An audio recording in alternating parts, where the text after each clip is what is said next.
paano nyo alagaan yung pananampalataya? O, hindi nakalimutan.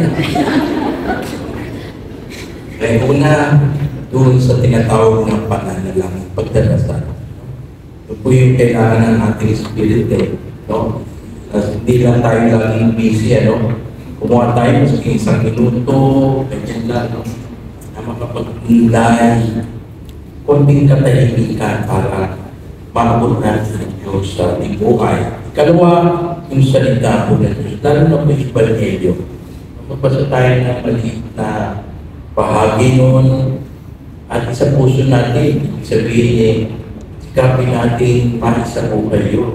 Sinabi ng Panginoon na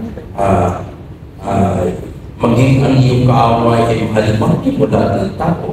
Iisip ko naman, kaaway ko nga siya. Umpisahan ko na siya mamahalin.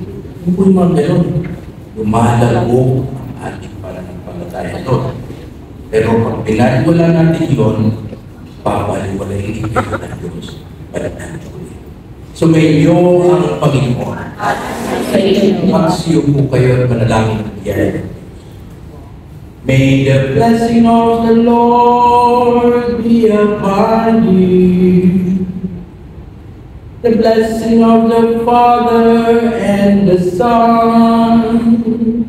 And may the Spirit of God, the Spirit of love, be with you all your days.